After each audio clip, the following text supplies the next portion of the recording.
जरा सोचिए एक ऐसी दुनिया के बारे में जहां काली मिर्च के कुछ दाने किसी इंसान की जिंदगी से ज्यादा कीमती थे।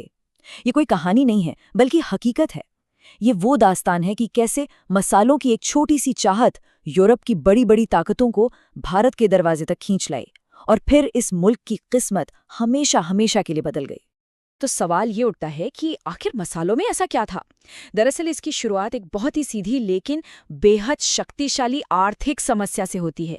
एक ऐसी समस्या जिसने यूरोप के सबसे बहादुर नाविकों को एक अनजान और खतरनाक सफर पर निकलने के लिए मजबूर कर दिया। देखिए, सदियों से यूरोप तक पूरब का सारा खजाना जमीनी रास्तों से पहुंचता था, लेकिन फिर आया साल 1453। इस तारीख को दिमाग में बिठा लीजिए, 1453। ऑटोमन साम्राज्य ने कुस्तुनतुनिया पर कब्जा कर लिया। अब इसका नतीजा क्या हुआ? नतीजा ये हुआ कि यूरोप और भारत के बीच का जो जमीनी रास्ता था वो लगभग बंद हो गया। अचानक से मसाले, रेशम और वो सारी कीमती चीजें जिनकी यूरोप को आदत पड़ चुकी थी, उनकी पहुंच से बाहर हो गई। और इसी मजबूरी ने पुर्तगाल और स्पेन जैसे देशों को एक नया रास्ता खोजने पर मजबूर कर दिया, एक समुद्री रास्ता। और इस दौड़ में सबसे पहले जो देश आगे आया वो था पुर्तगाल। प्रिंस हेनरी द नेविगेटर जैसे लोगों की मदद से पुर्तगालियों ने ही सबसे पहले भारत तक सीधे समुद्री रास्ते की खोज की, और इस एक खोज ने दुनिया का इतिहास हमेशा के लिए बदल कर रख दिया। तो अब्दुल मजीद नाम के गुजराती गाइड की मदद से वास्को डी गामा आखिरकार मई 1498 में भारत के कालीकट तट पर पहुंच गया। याद रखिए, ये कोई मामूली बंदरगाह नहीं था, ये उस वक्त मसालों के व्यापार का गढ़ था। वहां के स्थानीय हिंदू शासक जमोरिन ने उसका स्वागत तो किया, लेकिन ये पल असल में उस शुरुआत का प्रतीक था जब यूरोप की समुद्री ताकत का सीधा सामना भारत की दौलत से हुआ। ये तारीख 1498 भारतीय इतिहास का एक बहुत बड़ा मोड़ है। अब जो हुआ वो सुनकर शायद आप यकीन न करें। इस पूरी यात्रा का सारा खर्च निकालने के बाद वास्को डी गामा के पहले जहाज से जो मुनाफा हुआ वो था 60 गुना, 60 टाइम्स। सोचिए, ये एक ऐसी रकम थी जिसके बारे में किसी ने सोचा भी नहीं था, और इस एक खबर ने यूरोप के हर राजा और हर व्यापारी को एक सीधा संदेश दे दिया, भारत के लिए असली दौड़ अब शुरू हो चुकी है। तो जो पहले पुर्तगाली वाइसराय भारत आए, फ्रांसिस्को डी अल्मीडा, उनकी रणनीति बड़ी साफ थी। इसे ब्लू वाटर पॉलिसी कहा जाता है। इसका मतलब जमीन पर कब्जा करना नहीं था, नहीं, इसका मतलब था समंदर पर कब्जा करना। अल्मीडा का मानना था कि अगर पुर्तगाल की नौसेना हिंद महासागर को कंट्रोल कर ले तो सारा का सारा समुद्री व्यापार उनकी मुट्ठी में आ जाएगा। जमीन जीतने से ज्यादा आसान और फायदेमंद था समंदर पर राज करना। लेकिन अल्मीडा के बाद आए अफोंसो डी अल्बुकर्क, और उनका नजरिया बिल्कुल अलग था। वो मानते थे कि समंदर पे राज करने के लिए जमीन पे एक मजबूत अड्डा होना जरूरी है। और इसी सोच के साथ 1510 में एक और बहुत जरूरी तारीख, उन्होंने बीजापुर के सुल्तान से गोवा छीन लिया। गोवा का ये कब्जा एक टर्निंग पॉइंट था। इसी वजह से अल्बुकर्क को भारत में पुर्तगाली साम्राज्य का असली संस्थापक माना जाता है। अब देखिए, पुर्तगाल की ये जबरदस्त कामयाबी भला किससे छिपने वाली थी? जल्द ही यूरोप के दूसरे देश भी इस दौलत की दौड़ में शामिल होने के लिए अपनी अपनी कंपनियां बनाने लगे। तो जैसा कि आप देख सकते हैं, मुकाबले की तो जैसे बाढ़ ही आ गई। डच 1602 में आए, अंग्रेज 1600 में और फिर फ्रांसीसी 1664 में। सबका अपना अपना एजेंडा था। खासतौर पर डचों ने एक नई चीज की। उन्होंने समझा कि भारत सिर्फ मसालों के लिए नहीं बल्कि सूती कपड़ों के लिए भी एक सोने की खान है।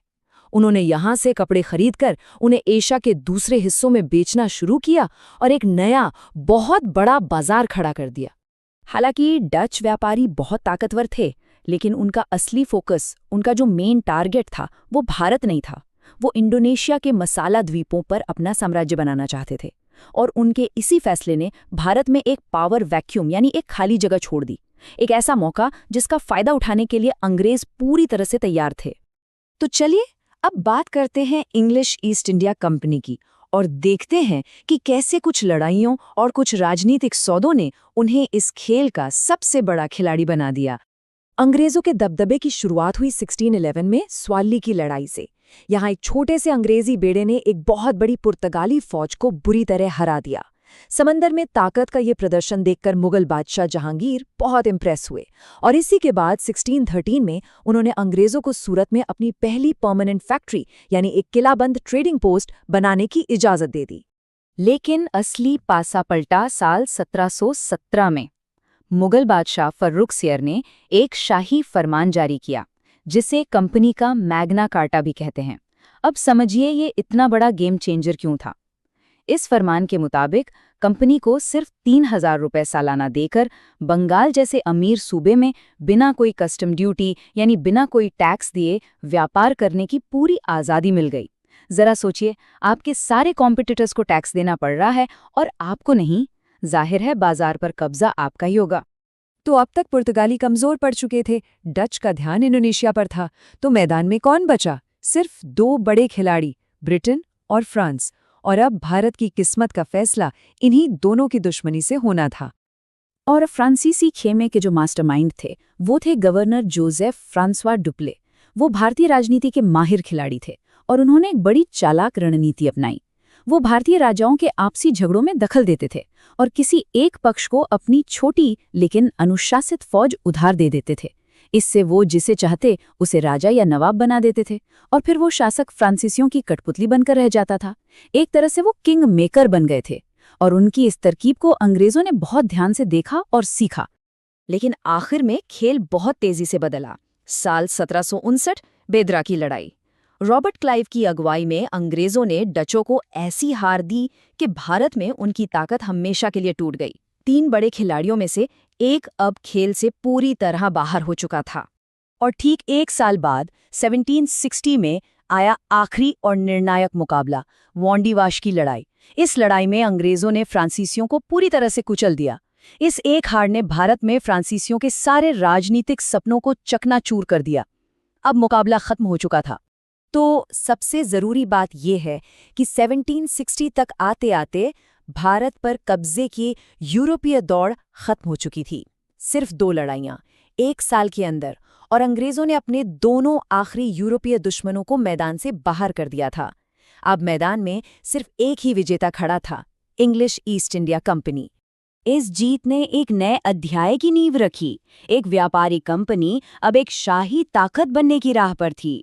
लेकिन ये एक अलग कहानी है जिसे हम फिर कभी जानेंगे।